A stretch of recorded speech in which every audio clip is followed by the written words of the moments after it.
Hello வணக்கம் and welcome to Thilak take. இந்த வீடியோவில் உங்களுக்கு நான் நம்ம ஐஃபோனில் வந்து எப்படி ஐஃபோன் 15, 16, 17, 13 எந்த ஒரு மாடலில் ஃபோனாக இருக்கட்டும் அதோட பேட்டரியோட ஹெல்த்தை வந்து எப்படி சரியாக செக் பண்ணுறது, ஏன் பேட்டரியோட ஹெல்த் வந்து குறையுது அப்படின்றது தான் நான் உங்களுக்கு டீட்டெயிலாக சொல்லித்தர போகிறேன். வாங்க நம்ம வீடியோவை ஸ்டார்ட் பண்ணுவோம். அதுக்கு நம்ம சேனலுக்கு முதல் தடவை நீங்கள் வந்திருக்கீங்களா இருந்தால் செய்ய வேண்டிய ஒரு விஷயம்னா நம்ம சேனலை சப்ஸ்கிரைப் பண்ணிட்டு பார்த்துல பெல் ஐக்கனையும் கிளிக் பண்ணுறது. அப்போ தான் நான் போகிற வீடியோக்கான நோட்டிஃபிகேஷன் உங்களுக்கு வரும். அதோட எனக்கும் ஒரு வீடியோ மேக் பண்ணுறதுக்கு ஒரு மோட்டிவேஷனாக இருக்கும். முதல்ல உங்கள் ஐஃபோனில் பேட்டரியோட ஹெல்த்தை வந்து எப்படி பார்க்கணுன்னா, செட்டிங்ஸ் உள்ள போங்க. செட்டிங்ஸில் போயிட்டு பார்க்கலாம். நீங்கள் வந்து உங்களுக்கு பேட்டரி அப்படின்றது தனியாகவே ஒரு ஆப்ஷன் கொடுத்துருப்பாங்க. இது எல்லா ஃபோன்லேயும் ஒரே மாதிரி தான் இருக்கும். இதை கிளிக் பண்ணி உள்ளே போனால் உங்களுக்கு இங்கே வந்து கீழே ஸ்க்ரோல் பண்ணும்போது பேட்ரி ஹெல்த் அப்படின்ற ஒரு ஆப்ஷன் இருக்கும். அதை வந்து கிளிக் பண்ணும்போது உங்களுக்கு பார்க்கலாம் பேட்ரி ஹெல்த் அப்படின்னு உங்கள் நார்மல் அப்படின்னு கொடுத்துருக்காங்க. ஸோ இது வந்து பேட்டரியோட வந்து ஹெல்த்தை வந்து சரியாக செக் பண்ணி அது என்ன கண்டிஷனில் இருக்குது அப்படின்றத சொல்லும். அதுக்கப்புறமா மேக்ஸிமம் கெப்பாசிட்டி பார்ப்போமாச்சுன்னா எத்தனை சதவீதம் வந்து பேட்ரி வந்து எனக்கு இருக்குது அப்படின்னாப்ப 87% வந்து தான் வந்து என் பேட்டரியோட ஹெல்த் வந்து இருக்குது.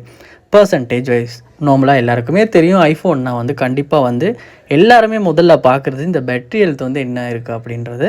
ஸோ இந்த ஃபோனில் 87 சர்க்கிள் கவுண்ட் வந்து அதாவது this number of times iPhone has used your battery capacity அப்படின்னு கொடுத்துருக்காங்க. ஸோ உங்கள் ஃபோனில் வந்து எவ்வளோ நேரம் வந்து பேட்டரி சர்க்கிள்ஸ் போயிருக்கு அப்படின்றது தான் இந்த இடத்துல இருக்குது. ஸோ இது வந்து ஃபோனுக்கு ஃபோன் வந்து அவங்க சார்ஜ் போடுற டைம் கேட்போம் வந்து அதாவது ஒரு நாளைக்கு நீங்கள் ஒரு 2-3 தடவை சார்ஜ் போடுவீங்க அப்படின்னா கண்டிப்பாக இந்த சர்க்கிள் கவுண்ட் வந்து ரொம்பவுமே அதிகமாக இருக்கும்.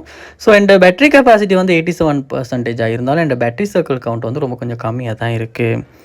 அதோட பார்க்கலாம் ஃபர்ஸ்ட் வந்து மேனுஃபேக்சர் டேட் பார்க்கலாம், ஃபர்ஸ்ட் யூஸும் எப்போன்னு பார்க்கலாம். ஸோ முதல்ல இந்த ஃபோனை நீங்கள் வந்து பிராண்ட் நியூவாக வாங்கியிருப்பீங்களா இருந்தால் இப்போ யூஸ் பண்ண ஸ்டார்ட் பண்ணது அப்படின்றது இந்த இடத்துல உங்களால் தெரிஞ்சுக்க முடியும். ஸோ இப்போ பார்க்கலாம் ஏன் இந்த பேட்டரியோட கெப்பாசிட்டி வந்து கம்மியாகுது அப்படின்னு.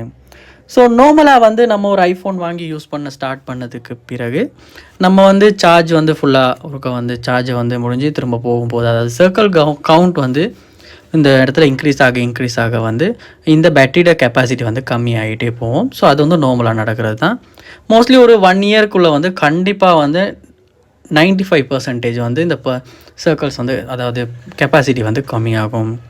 இல்லாட்டி திடீர்னு வந்து நார்மலாக வந்து நமக்கு வந்து இந்த கெப்பாசிட்டி வந்து பர்சன்டேஜ் வந்து கம்மி ஆகுதுன்னா நம்ம வந்து ஒரு குவாலிட்டி இல்லாத சார்ஜஸ் ஏதாவது நம்ம யூஸ் பண்ணுவோமா இருந்துச்சுன்னா அதாவது ஆப்பிள்கே இது வந்திருக்க சார்ஜஸ் யூஸ் பண்ணாமல் நார்மல் சார்ஜஸ் வந்து நம்ம யூஸ் பண்ணுவோமா இருந்தாலும் இந்த பர்சன்டேஜ் வந்து கம்மி ஆகிறதுக்கு வாய்ப்பு இருக்குது. ஸோ முடிஞ்ச வரைக்குமே வந்து நீங்கள் ஆப்பிள் ஆத்தரைஸ் சார்ஜர் யூஸ் பண்ணுறது தான் வந்து உங்களோட பேட்டரி ஹெல்த்தை வந்து மெயின்டைன் பண்ணுறதுக்கு ரொம்பவுமே ஹெல்ப்ஃபுல்லாக இருக்கும்.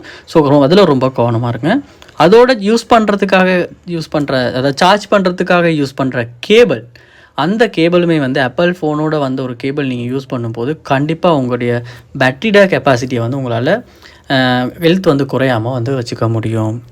அதோட நம்ம வந்து ஐஃபோனை வந்து குறைஞ்சது ஒரு நாளைக்கு 2-3 தடவை சார்ஜ் போடுவோமா இருந்தால் கண்டிப்பாக சம்டைம்ஸ் வந்து இந்த சர்க்கிள் கவுண்ட் இன்க்ரீஸ் ஆகி ஹெல்த்தும் கம்மியாகிறதுக்கு வாய்ப்பு இருக்குது. அதோட வந்து நம்ம ஃபோன் வந்து ரொம்பவுமே ஒரு ரொம்பவுமே வந்து ஹீட்டான ஒரு இடத்துல வச்சு யூஸ் பண்ணும்போது நம்ம ஃபோனுமே வந்து ரொம்ப ஹீட் ஆகும் போதுமே வந்து இந்த பேட்டரியோட ஹெல்த் வந்து கம்மியாகும். ஸோ முடிஞ்ச அளவுக்கு வந்து வெயிலில் யூஸ் பண்ணுறதையுமே வந்து ரொம்பவுமே வந்து ஹீட்டான இருக்கிற இடத்துல யூஸ் பண்ணுறதையும் வந்து நம்ம குறைக்கும் போதுமே வந்து இந்த ஃபோனில் பேட்டரி ஹெல்த் வந்து ரெடியூஸ் ஆகிறது வந்து நம்மளால் கம்மி பண்ணிக்க முடியும். ஸோ அதுவும் ஒரு விஷயந்தான். அதோட வந்து நம்ம பேட்டரி ஹெல்த் வந்து கம்மியாகிறது வந்து நம்ம யூஸ் பண்ணி நார்மலாக வந்து ஒரு 2-3 வருஷம் யூஸ் பண்ணுறோம் அப்படின்னா கண்டிப்பாக அது கம்மியாகும். ஸோ அதை வந்து நம்மளால் தடுக்க முடியாது. ஸோ உங்களால் வந்து ரொம்பவுமே வந்து பேட்டரியோட கெப்பாசிட்டி வந்து கம்மியாகுதுன்னா நீங்கள் வந்து பேட்டரி ரீப்ளேஸ்மெண்ட்டுக்கு கூட போகலாம். ஸோ அதுவுமே வந்து ஒரிஜினல் பேட்டரி ரீப்ளேஸ்மெண்ட் பண்ணும்போது கண்டிப்பாக வந்து உங்கள் ஃபோனுமே வந்து திரும்பவுமே வந்து 100% வந்து பேட்டரியோட கெப்பாசிட்டி இருக்கும். ஸோ திரும்ப நீங்கள் யூஸ் பண்ணிட்டு போகலாம். ஸோ இப்படி தான் ஐஃபோனில் நம்ம பேட்டரியோட வந்து ஹெல்த்தை வந்து செக் பண்ணுறது, பேட்டரியோட ஹெல்த் வந்து ரெடியூஸ் ஆகிறதுக்கான காரணமும் இதுதான். ஸோ உங்களுக்கு டீட்டெயிலாக தெரிஞ்சிருக்கும்னு நினைக்கிறேன். ஏதாவது டவுட்ஸ் இருக்குமாச்சுன்னா அந்த பேட்டரி சம்மந்தமாக ஹெல்த் சம்மந்தமாக ஐஃபோனில் சம்மந்தமாக உங்களுக்கு இருக்குமாச்சுன்னா அது என்னன்றதை கமெண்ட் பண்ணுங்கள். நான் உங்களுக்கு டீட்டெயிலாக எக்ஸ்பிளைன் பண்ணி தரேன்.